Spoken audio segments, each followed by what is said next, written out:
extra classes. So tomorrow class 7 students, so I will call you BP squad. So exam karone kenekwa preparation hoy ase besi din nai. I hope bhalke pori asa tumaloke. So it is a revision kind of series aru ami discuss korim gote bulia kotha kintu tumaloko revision hoy jabo aru thik ase.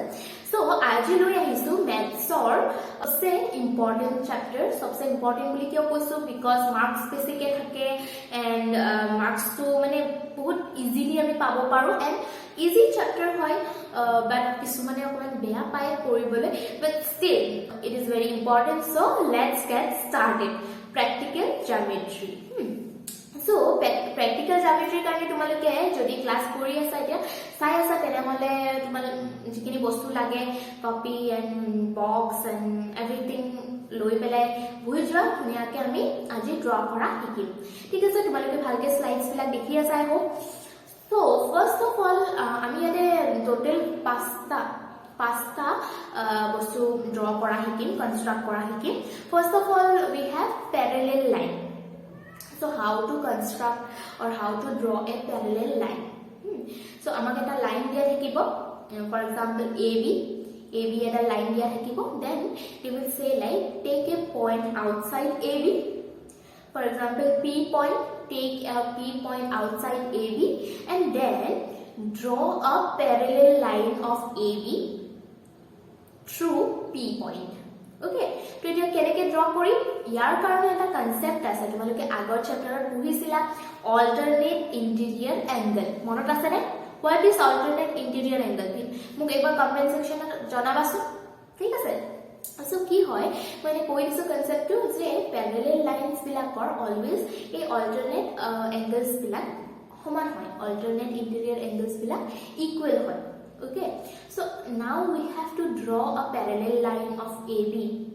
Okay, if we draw two angles which are equal, তেতিয়া কি হ'ব আমাৰ line টো প্যাৰেলেল হ'ব ঠিক আছে so আমি কি কৰিম ফাৰ্স্ট অফ অল কম্পাস আৰু ৰুলাৰ এটি আঁকিব লাগিব ডাইৰেক্টলি তো আমি লাইনটো টানি দিলে নহব সো ফাৰ্স্ট আমি AB টো বনাই লম আৰু পইণ্টটো লৈ লম P Okay, P ৰ তলে P is outside AB, right? So P tolot AB আমি এটা point লম Q. Any point you can take P tolot. ঠিক আছে? So তাৰ পিছত আমি এডাল আঁচ টানিম। Line draw কৰিম from P to Q. Okay? Then we will join it.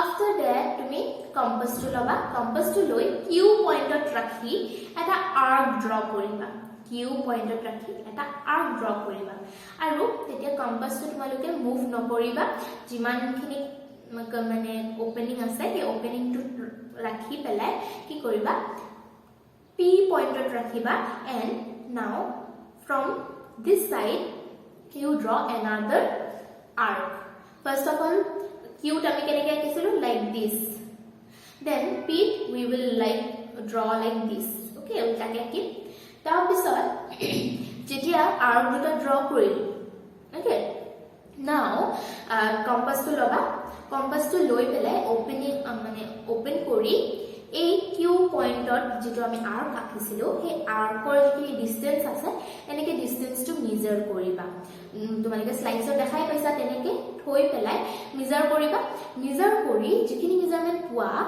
এতিয়া P ৰ যেটো আৰ্ক আছে সেই আৰ্ক টো ৰাখি পেলাই P ৰ যেটো আৰ্কে এই PQ লাইনত যেটো ইন্টাৰসেক্ট কৰিছে সেই পইণ্টটো ৰাখি you have to draw another arc okay so কি হ'ব আমি এটা পইণ্টত কাট খাব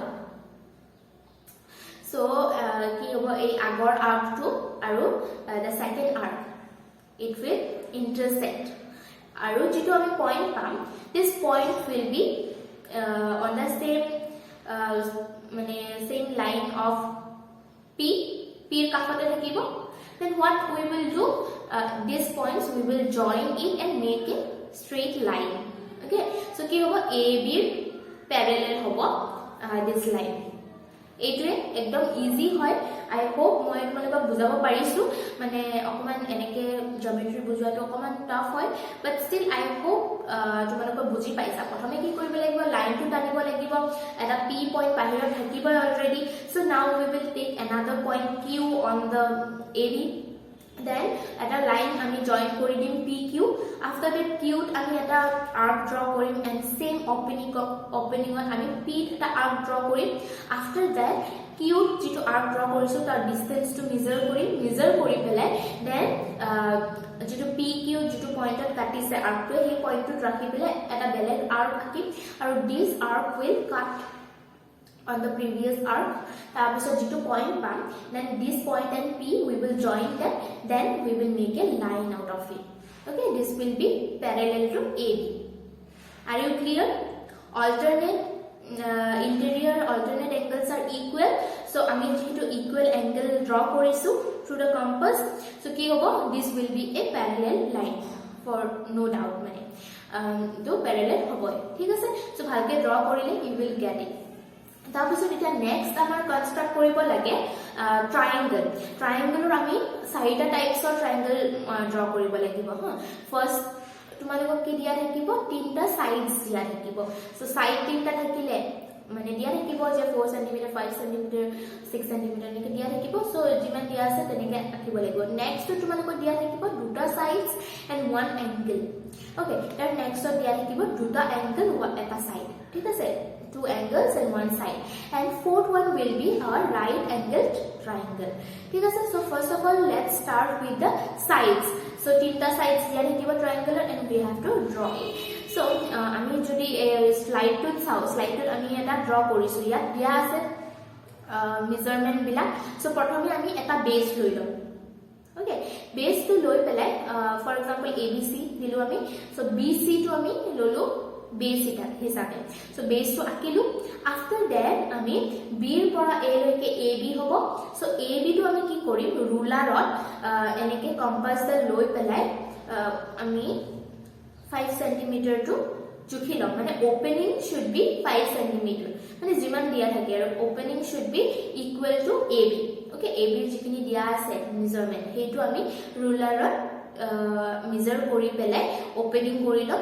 লৈ পেলাই বি পইণ্টৰ পৰা এনেকে এটা আৰ্ক আঁকিম, ঠিক আছে. আফটাৰ দ্যাট আমাক ACও দিয়া আছে. সো AC ৰ যেটো মেজাৰমেন্ট দিয়া আছে সেইটো আকৌ ৰুলাৰত আমি ওপেনিংটো কৰি লম কম্পাছৰ যিমান সেন্টিমিটাৰ দিয়া থাকে. লৈ পেলাই নাও C পইণ্টত থৈ আমি এটা আৰ্ক আঁকিম. ওকে, কাৰণ AC আঁকি আছো, সো C পইণ্টৰ পৰা আঁকিব লাগিব AC. তো আৰ্কটো আঁকিলো. এতিয়া কি হ'ব, AC ৰ আৰ্কটো আৰু AB ৰ আৰ্কটোৱে এটা পইণ্টত ইন্টাৰসেক্ট কৰিব. সেই পইণ্টটোৱে হ'ব আমাৰ A পইণ্ট. নাও what you will do, now join AB and AC. ABC পাই গলো, ঠিক আছে. নেক্সট এতিয়া আহিছো আমি কনস্ট্ৰাক্ট এ triangle PQR with this much measurement. so angle to dia ase amar 60 degree. to yate ami ki use koriba lagibo, protractor aru ruler use koriba lagibo. so first ami ki korim, eta base loi lom. QR to ami base loisu. so QR to base loar pisot ami ki korim, এই প্ৰটেক্টৰটো ৰাখি পেলাই cute ৰাখি পেলাই আই hope তোমালোকে protector দি ভালকে আঁকিব জানা. So প্ৰটেক্টৰটো লও মিডিল পইণ্টৰ পৰা, দেন আমি ক্যালকুলেট কৰিম. সো দিস সাইড আমি এনেকে ইটো সাইডত কৰিব লাগিব বিকজ আমাৰ এংগলটো কি 60 ডিগ্ৰী. আমাৰ যেটো ট্ৰায়াঙ্গল আছে এটো একিউট এংগল হ'ব. একিউট এংগল বিলাক এনেকুৱা হয়. সো এনেকে আমি জুখি পেলাই 60 ডিগ্ৰী পইণ্টটো দি লম. দি পেলাই লাইনডাল জয়েন কৰি দিম. সো লাইনডাল জয়েন কৰি দিলো. জয়েন কৰি দিয়াৰ পিছত এতিয়া আমাৰ ইয়াতে দুটা সাইডৰ দিয়া থাকে, হয়নে নহয়. সো কেতিয়াবা P R ৰ দিয়া থাকিব পাৰে আৰু কেতিয়াবা P Q দিয়া থাকিব পাৰে. যদি আমাৰ P Q দিয়া আছে তেতিয়া কি কৰিম, ৰুলাৰত লৈ লম মেজাৰমেন্টটো, ওপেনিংটো কৰি লম. লৈ পেলাই Q ৰ পৰা P ৰ কাৰণে এটা আৰ্ক দিম, যেটো আৰ্কৰ পইণ্টত কাট হ'ব. তাৰ পিছত আমি লগাই দিম. আৰু যদি R আৰু Q দিয়া আছে, Q R দিয়া আছে, Q R দিয়া থাকিলে আমি কৰিম R পইণ্টত থৈ পেলাই মেজাৰমেন্টটো আৰ্কটো ড্ৰ কৰিম. কৰি পেলাই যোনটো পইণ্টত কাট কৰে সেই পইণ্টটো আমি জয়েন কৰি দিম with Q. then we will get P Q R. বুজি পাইছা? আৰু এতিয়া আমাৰ নেক্সট ট্ৰায়াঙ্গলটো হৈছে য'ত দুটা এংগল দিয়া থাকে, ঠিক আছে. সো তুমি যদি কোৱেশ্চনটো চোৱা কুৱেশ্যনটো লিখা আছিল যে mn 6 cm, so we will take it as base. তো বেসটো আমি ড্ৰ কৰি ললো mn. After that আমি কি কৰিব লাগে, m angle to 30 degree আৰু n angle to 100 degree আঁকিব লাগে. So first 30 degree to আঁকিব পাৰিবা তোমালোকে, m ত পইণ্টটো ৰাখি পেলাই 30 degree angle to আঁকি ললা, দেন লাইনটো ধুনিয়াকে মানে জয়েন কৰি দিলা পইণ্টত লাইনটো. ওকে, আফটাৰ দ্যাট কি কৰিম আমি n পইণ্টত 100 ডিগ্ৰী এটা আঁকিব লাগিব. কিন্তু নাও তোমালোকে এইটো উল্টা নকৰিবা. 100 ডিগ্ৰী হলে কি হ'ব, 90 ডিগ্ৰী হলে ষ্ট্ৰেইট হয়. সো 100 ডিগ্ৰীত কি হ'ব, ইটো সাইডে যাব, হয়নে? সো কি হ'ব, এটা অবটিউজ এংগল পাম আমি. ওকে, সো কি হ'ব, আমি প্ৰটেক্টৰটো ৰাখি পেলাই যেতিয়া পইণ্টটো কাউণ্ট কৰিম, এইটো সাইডৰ পৰা কাউণ্ট কৰিম 0 0 10 20 কৰি. সো এইফালে কাউণ্ট কৰিলে 100 টো অকমান বেকাকে পাম. সো বেকাকে কি হ'ব, পইণ্টটো দি পেলাই তোমালোকে আৰ্চাৰ টানি দিয়া. Okay, then what will happen, this line might not join. Okay, first line to m or পৰা টানা line to n or পৰা টানা line to লগত join নহব পাৰে. What you will do, you will just extend the line and join it. Okay, no problem. ইয়াতে যেহেতু আমাৰ l m বা l n or একো মেজারমেন্ট দিয়া নাই, so doesn't matter. so তোমালোকে just ভালকে straight কে draw কৰি পেলাই লাইনটো লগাই দিবা, জয়েন কৰি দিবা. ওকে, সো এইটো আমি কি পালো যে দুটা এংগল আৰু এটা সাইড থাকিলে কেনেকে ড্ৰ কৰিম. ফাৰ্স্টে সাইডটো ড্ৰ কৰিম, দেন আমি প্ৰটেক্টৰেদি ধুনিয়াকে বাকি কেটা সাইড আঁকি পেলাই জয়েন কৰি দিম. এইটোৱে হৈছে আমাৰ এইটো কনস্ট্ৰাকশনটো. আফটাৰ দেন আমাৰ আছে ৰাইট এংগল ট্ৰায়াঙ্গল এটা ড্ৰ কৰিব লাগে, constructed right angle triangle. So right angle ট্ৰায়াঙ্গলৰ তোমালোকৰ মেবি এটা বা দুটা সাইডৰ দিয়া থাকিব আৰু ক'ব যে এটা ৰাইট এংগল ড্ৰ কৰা on this point. Okay, let's say আমি XYZ ট্ৰায়াঙ্গল এটা বনাব লাগে আৰু তাতে YZ ৰ মেজাৰমেন্টটো দিয়া আছে. সো YZ টো আমি বেস হিচাপে ড্ৰ কৰি ললো. আফটাৰ দ্যাট এইটো কিন্তু ইম্পৰ্টেন্ট, সো 90 ডিগ্ৰী টো তুমি ডাইৰেক্টলি সিধা এটা লাইন টানিলেও হ'ল হয়, মানে এভৰিওয়ান knows that this 90 degree is always a straight like perpendicular line, right? So কিন্তু আমি তেনেকৈ আঁকিব নোৱাৰো, we have to use the compass and ruler. So what we will do, আমি প্ৰথমে y and z টো আঁকি লৈছো, তাৰ পিছত আমি কম্পাসটো লম, এটা ৰেন্ডম মেজাৰমেন্টত জাস্ট ওপেন কৰি লম, ওপেন কৰি লৈ y ৰাখি পেলাই এটা কাৰ্ভ আঁকিম, মানে আৰ্ক আঁকিম. ওকে, y থৈ পেলাই এটা আৰ্ক আঁকিম. তোমালোকে এইটো চোৱা, আৰ্কটো আঁকিছো. তাৰ পিছত কি কৰিম, এই আৰ্কটো যেটো কাট কৰিছে y আৰু z ৰ সেই পইণ্টত ৰাখি পেলাই সেম ওপেনিঙত এটা আকৌ আৰ্ক আঁকিম. ঠিক আছে, তাৰ পিছত আকৌ নতুন এটা পালো নহয় পইণ্ট, সেই পইণ্টত ৰাখি পেলাই আৰু এটা আৰ্ক আঁকিম. ঠিক আছে, তিনটা আৰ্ক আঁকিলো. এতিয়া কি কৰিম, আমি এই যেটো আৰ্ক দুটা আছে সেই আৰ্ক দুটাত ৰাখি আকৌ ওপৰৰ ফালে দুটা arc আঁকিম. Can you get the point? তোমালোকে স্লাইডছত চালে ধুনীয়াকৈ বুজি পাবা. স্লাইডছত যেনেকৈ কৰিছো আৰু এইটো পইণ্টত ৰাখি এনেকৈ আমি আৰ্ক আঁকি দিম. আঁকিলে কি হ'ব, এটা পইণ্টত দুটাই ইণ্টাৰসেক্ট কৰিব. সো সেই ইণ্টাৰসেক্ট কৰা পইণ্টটো আমি কি কৰিম, y ৰ লগত জয়েন কৰি দিম. ঠিক আছে, সেই পইণ্টটোৰ লগত y টো জয়েন কৰি দিম. এতিয়া তোমালোকৰ যদি x আৰু y মেজাৰমেন্ট দিয়া থাকে, ফৰ এক্সাম্পল x আৰু y দিয়া আছে 7 cm, তো কি কৰিবা, তোমালোকে y ৰ পৰা x লৈ এটা 7 cm আৰ্ক আঁকিবা. কেনেকৈ আঁকিবা, ৰুলাৰত জুখি ল'বা, ওপেনিংটো 7 cm কৰি ল'বা, কৰি লৈ y ত ৰাখি পেলাই এনেকৈ এটা আৰ্ক আঁকি দিবা. সো সেইটো পইণ্টত আমাৰ কি হ'ব, x হ'ব. Then we will join x and z. আৰু যদি কেতিয়াবা তোমালোকৰ z আৰু x ৰ দিয়া থাকে, zx ৰ দিয়া থাকিলে আমি কি কৰিম, যিমান দিয়া থাকে 6 cm বা 5 cm, we will measure it on the ruler. After that কি কৰিম, z ত ৰাখি পেলাই আৰ্কটো আঁকি দিম, যেটো পইণ্টত কাটে সেই পইণ্টৰ পৰা আমি z আৰু x টো জয়েন কৰি দিম. সো আমি পাই যাম XYZ right angle triangle. So এইখিনি আছিল আমাৰ এই চেপ্টাৰটোৰ গোটেই কনস্ট্ৰাক্ট কৰিবলগীয়া ড্ৰয়িংছ. এতিয়া তোমালোকে কুৱেশ্যনছ বিলাক তোমাৰ ইজিলি নিদিয়ে, অকমান ট্ৰিকি কৰি দিব পাৰে. সো তোমালোকে ভালকে পঢ়ি চাবা. আইসোসেলেস ট্ৰায়াঙ্গল আঁকিব দিব পাৰে. আইসোসেলেস ক'লে তোমালোকে গমে পাবা টু সাইডস আৰ ইকুৱেল.